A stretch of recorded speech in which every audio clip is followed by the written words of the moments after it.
Many runners and fitness enthusiasts rely on sports watches and apps to tell them how hard to train, when to rest, and whether they're at risk for injury. These devices often claim to monitor your training load and calculate injury risk using algorithms like the acute/chronic workload ratio, ACWR. But emerging research shows that these seemingly scientific metrics may be misleading, sometimes dangerously so. The ACWR is based on a simple idea. Compare how much you've done this week, acute load, to what you've averaged over the past few weeks, chronic load.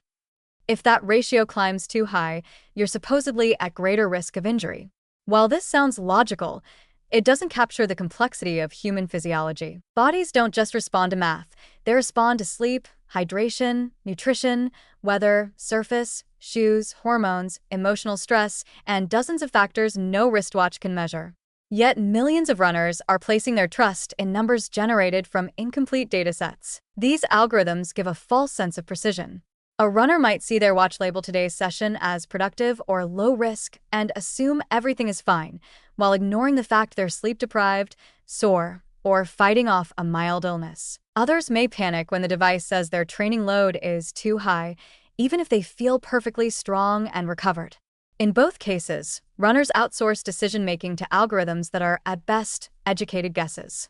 At worst, they promote overconfidence or unnecessary fear. More concerning is that injury risk scores often fail to detect the true triggers of breakdowns.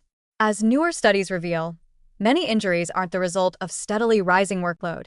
They're caused by a single, poorly timed session or a hidden vulnerability in biomechanics or recovery. The ACWR cannot capture a misstep on a rocky trail or the extra stress of running after a poor night's sleep. Nor can it factor in personal injury history, running form, or compensation patterns. It's a blunt tool trying to measure something highly individual and complex. That said, the idea of tracking training load isn't useless. When used with awareness, watches and apps can help runners notice patterns and avoid long-term overload. The danger comes when people treat these tools as definitive. Injury prevention isn't about watching a ratio, it's about paying attention to your body. If you feel off, that's more important than what your watch says. If your knees are aching or you're mentally drained, that data matters more than a number on your wrist. The good news is that runners don't need perfect algorithms to stay healthy. What's far more protective is self-knowledge, learning your own warning signs, knowing how fatigue shows up in your body, and being willing to adjust when something feels wrong.